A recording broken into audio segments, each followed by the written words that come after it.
Hi there, you're listening to the Estranged Heart podcast, and I'm your host, Kreed Revere. Welcome back to our returning listeners, and if this is your first time here, thank you for selecting this podcast to listen to. As we begin today's episode, I invite you to grab a cup of coffee or tea, settle in, and listen with an open heart. But first, the regular disclaimer. I am not a licensed therapist or counselor. Nothing within this podcast should be considered or taken as therapy. If you are in need of therapeutic support such as counseling, please seek out a therapist near you.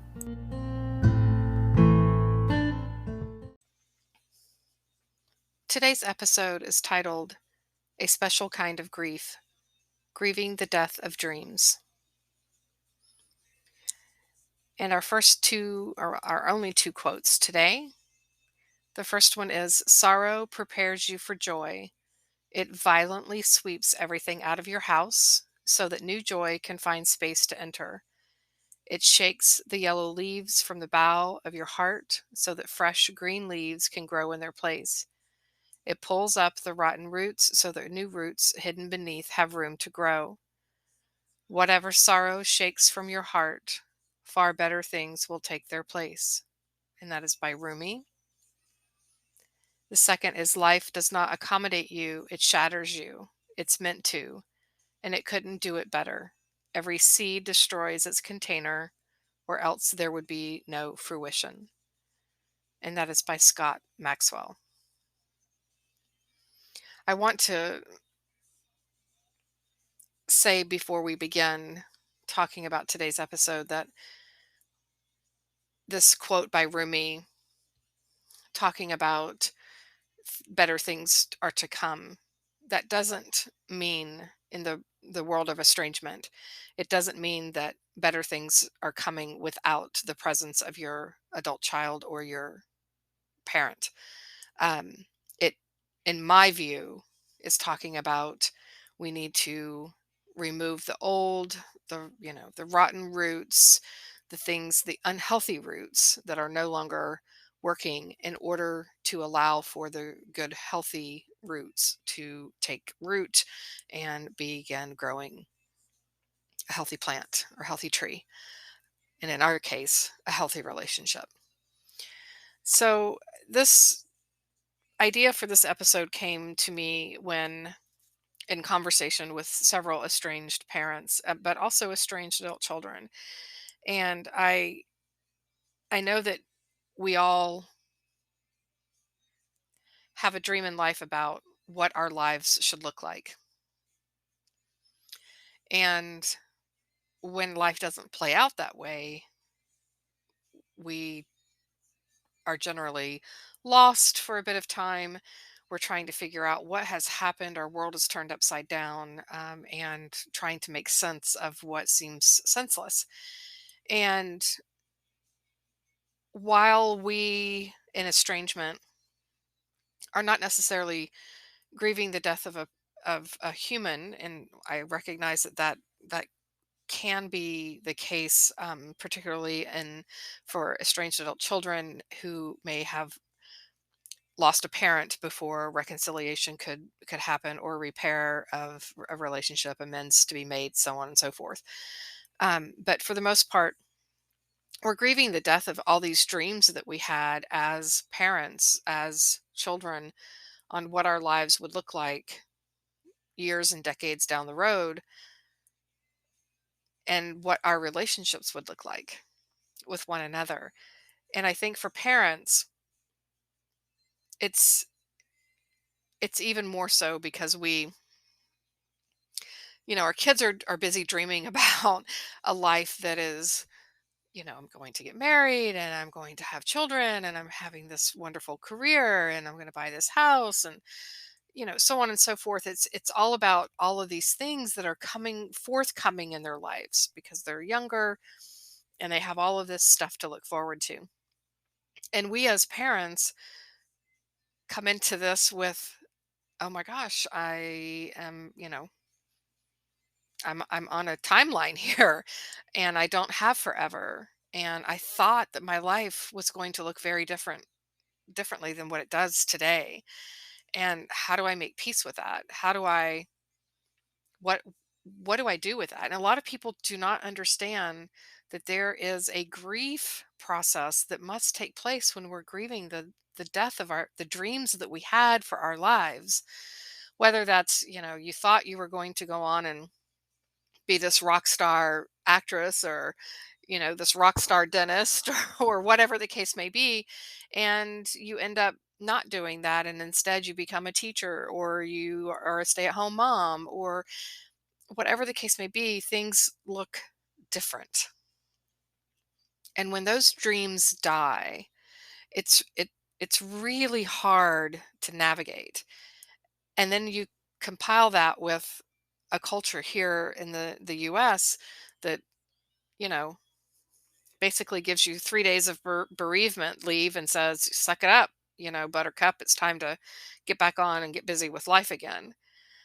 And whether that, you know, and I'm talking literally for the death of a person in your life, or what have you, as far as bereavement goes, but no one gives the time of day to the death of dreams.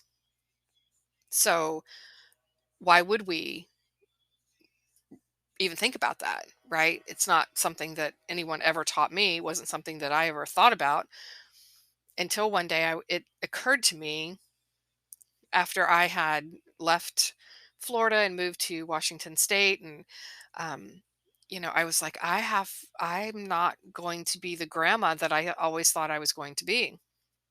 I always wanted to be a hands-on grandmother, day in and day out in contact with my grandchildren and my children, and have a life with them, on a daily basis kind of thing. And when I came to Washington, my oldest daughter and my grandchildren did not come with us at first.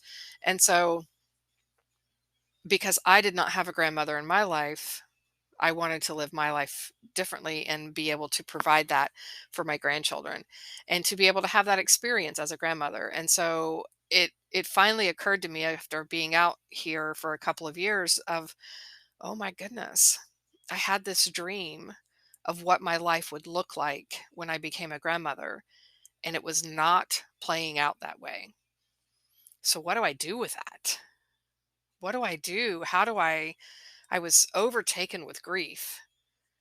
I was, thought I'm never going to have my grandkids in my life on, more than once or twice a year. I might see them. And it was just the complete opposite of what I wanted.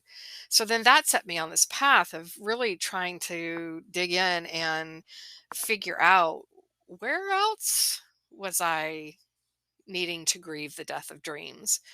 And I realized that in the relationship that ended when I was in Florida before I moved to Washington, that I had to grieve the death of the dreams that we had together in that relationship, of what life was going to look like when the kids were grown and out of the house and we had grandchildren, and we would be able to go and travel and do things, and all the plans and all the dreams that we had were gone. And I had no idea what to do with that. I didn't know how to make new dreams because I was so mired down in the grief of the ending of that relationship, right? And then when my estrangement experience came about, I had to grieve the death of the dream I had of what being a mom would be to me, of what that looked like, the dream that I had had since I was a little girl about what motherhood was going to mean for me. And there were two parts to that, grieving that dream. It was almost like I had to grieve the dream that I had for the type of mom I wanted to be when my kids were little, and then what type of mom I was going to be when my kids were grown and had families of their own. And so there's so much grief that I had not processed, that I had not even considered. And then it seemingly just kind of overtook my life. And it's interesting. I think the timing of all of this was pretty unique as well, because for me, a lot of this stuff started happening to me, and what I consider now for me, in my 40s. And it was, kind of like the proverbial midlife crisis, right? And a time in a woman's life when she's, going through hormonal changes and all sorts of other things. And it was just like this perfect storm of, it was as if the universe was coming in and saying, okay, we're done with this stuff. We are done with living life this way. And we are going to direct you this way. And but yet no one had told me. The universe hadn't, you know to my knowledge, had not said, heads up, in about a year we're going to head in this different direction," kind of thing. It just came about very unexpectedly, right? As most grief does. And left me in this place of trying to figure out what this meant. How do I grieve this stuff when it's not an actual person? It's a loss of this dream, what I thought my life was going to look like. And regardless of how old we are, that's a significant thing. That's a significant part of our life when our dreams die and do not come to life. What do we do with that? So that is kind of what prompted today's, this episode today. And one of the things that I, want to kind of share with you is what was what was your dream when you became a parent? And I can just imagine that most of us are, kind of envisioning this, holding this little one in our arms and, at the hospital or birthing center or whatever, wherever or when they place this baby in your arms, if you adopted, what, what dreams did you have at that moment in time? What were you dreaming about as far as your life, what your life would look like as mom immediately and in the future?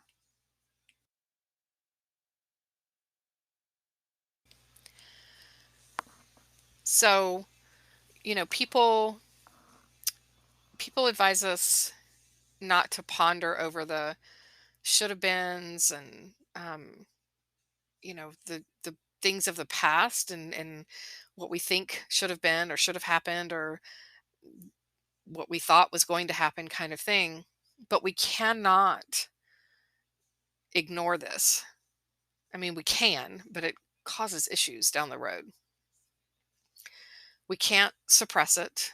Suppressing it stops us from healing, right? If we shove it down, pretend it's not happening, oh, that was just a silly dream. Oh, it was really no big deal kind of thing. That's all ignoring and diminishing this dream that you had that you thought at one point in time was a really big thing for you. It meant something to you. And so you have all the right in the world to grieve over that. I had a dream that I would be very involved in the lives of my children when they became adults. And of course, the estrangement happened and I was not involved. And then reconciliation happened. And while I'm involved, I am not involved on a daily basis in the lives of my adult children. And so I had to figure out a way to grieve that loss of that dream that I had and begin living in reality, what was really happening here, and figure that piece out and then begin to dream new dreams. And I know that for many of you right now, you may be thinking, oh my gosh, how do I even begin to think about dreaming new dreams when I'm so mired down in the grief of having my world collapse to include all of the dreams that I had, right? But stay with me, okay? Some obstacles to all of this and being able to process and move through the grief regarding the death of dreams. Um, without mourning and processing our grief, we get stuck in the past. all the coulda, woulda, shouldas, right?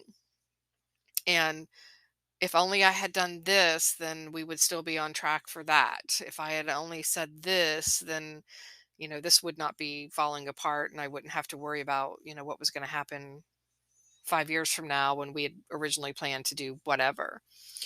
Um, Sometimes we're dealt, quote unquote, hands that seem random and things have gone terribly, terribly awry. And it's often easy to feel, I don't know, cheated, bitter, angry, sad, um, than it is to accept what has happened and then to begin to rebuild it. So it's difficult, again, in this culture to work through something that our culture says, just, pull yourself up by your bootstraps and move on, in a day or two, and just keep on keeping on. It's also really hard to let go of these dreams. And sometimes that letting go can feel like a betrayal. It really can. I know I felt that with my, with my partner, and that death of that dream that I had of what our life was going to look like once the kids were out of the house. Right, I almost felt like I was betraying myself and my partner, and when in reality that was not the case. And I had to grieve and process those emotions, those deep emotions that I had been shoving down and stuffing because life, work, job, taking care of my daughter, and those kinds of things was happening. So I had to make space for that. And, you know, I think a big piece in the beginning is that denial. This isn't reality. I can't believe this is happening. What do I do with this? And as, an estranged parent, that we were in a state of denial a lot. Um, and the same thing for the estranged adult child. You're on some level in the beginning certainly in a state of denial. I can't believe this is happening. What is going on? How did we get here? What is this? This cannot be happening, right? And that's the stage of grief. So, and I don't know about you, but I think we identify a lot with our dreams. We self-identify. So not knowing who we are is very unsettling. Right? You've had this dream. You're like, this is who I am. I have this dream, and this is what my life is going to look like with my adult children. And we're going to be close, and we're going to have these great relationships, and so on and so forth. Because, I didn't have that great relationship with my mom or with my dad and growing up. So this is what I'm going to get a quote unquote redo. And this is your dream, is to have this redo. And, one of the questions I have is, when did we get the other person's permission in the midst of this? Right? We create all of these dreams for ourselves, but when they involve another human being, that other human being has every right to be asked if they want to be a part of that, if they want to be a part of that dream. And that's a hard thing to swallow sometimes, right? It's a hard thing to accept. So, what can we do to help us to move through this, to accept this, um, to accept the plan B, if you will, um, that when things aren't going the way that we thought they would be going. um I think it's important to first recognize exactly what that dream was. And was it a dream that was yours, or was it a dream that you created with someone else? Was it a dream that someone else expected you to have? Like, getting really clear about what the dream was and how did it come to be, right? The second thing is to be honest with yourself. Get in the here and now. Where are you today with this, right? What emotions are difficult for you to feel when you think about these dreams, or the fact that they're not, it no longer exists, right? What are you feeling in your body when you think about these things? Does your neck tense? Do your shoulders draw in? Does your stomach start to ache? Do you get sweaty? Like, what is happening in your body when you're thinking about these things? And what happens when your mind wanders, right? Like, what happens with that? Be paying attention. Your body is always giving you signals. Okay. And then, in order to redefine your dream, you have to be open to change. And how do we get open to change? Um, is to get curious. And if we're not open to change, why is that? Why is there resistance to change? That's another big one. And oftentimes it can be out of fear, either fear of the unknown or fear of, oh my gosh, I might have to learn something new and different. And I take, so for instance, holiday traditions, right? Traditions are a big thing. And I told the story in my support group last weekend about, you know, at the holidays we have, when my girls, it was just us before they got married, and we had this, this was our Thanksgiving tradition, this was our Christmas tradition, so on and so forth. And then when they got married, and then they had husbands and their husbands' families to consider, all of our family traditions just blew up. And then they really blew up, of course, with the estrangement. And so I had to redefine what that was for me during the estrangement. I'll never forget that first Thanksgiving without my girls. I mean, it was the most god awful Thanksgiving I think I've ever had. And I had to redefine that. If this is what my new life is going to look like, how can I dream a new dream around this? Now, that took time. It's not something I expect anybody to be able to do within, 2 months kind of thing. It's just, it doesn't happen that fast. But we have to be able to get curious about how could this look differently, right? And what might that look like? Um,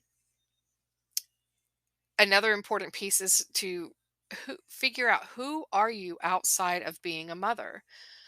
Who am I in addition to being someone's daughter or someone's son? Who am I outside of this particular role, right? And that will help you to also redefine some dreams, because you're not only a mother, and you're not only a daughter or son or adult child. You're not. There are many, many other parts to you.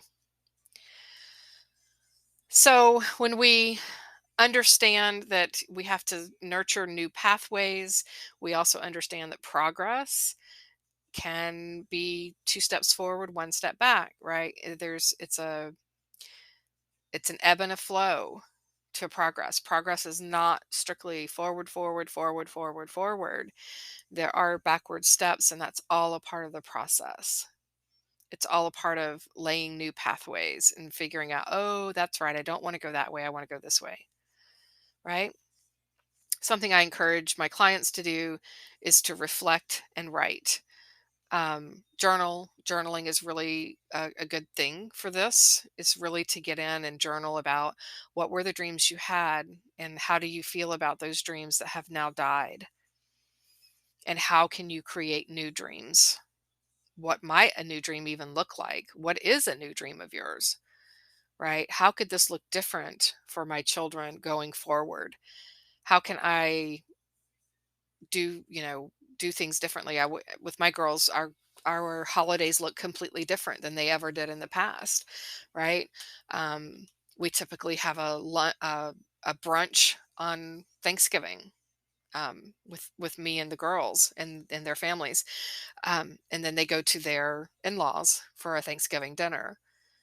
So we've changed that up. We've changed up, our Christmas. We usually have a Christmas Day brunch instead of a Christmas morning or a Christmas Eve time together. So I've had to dream these new dreams of what, and redefine, maybe not necessarily a dream, but redefine the relationships in your life, and what that could look like doing things differently. And I encourage that when it comes to estrangement. I think that when we have this expectation of things going back to the way that they used to be, it's just a recipe for disaster because you ended up in estrangement. So let's dream something new and different. Okay. So in wrapping up, I want to kind of just give you some food for thought. Way back when, I wrote an article for a newspaper, and it was about a Plan B and how Plan B, we grieve the loss of Plan A, and how do we learn to accept, and find fulfillment and joy in Plan B. And I think that sums up what this podcast episode is about today, is in these dreaming these new dreams. What is your Plan B, right? And being able to embrace that. And to remember, there's a Japanese tradition of kintsukuroi, and it's the art of repairing pottery with gold or silver lacquer, with the understanding that the piece is more beautiful for having been broken. So think about your relationships, think about your dreams, and how they can be more beautiful moving forward, even having been broken in the past, right? And if you have to lay dreams to rest in creating this new dream, it's going to look different, just like this broken vase with this gold or silver lacquer that goes through it, piecing all the pieces back together again, right? You can piece your dream back together again, but it's going to have lines and things that are different moving forward. So, just a couple of things to think about. And I'll leave you with this, a quote from Rachel Freed. May you be blessed with the courage to see things as they are and to share your humanity with those you love.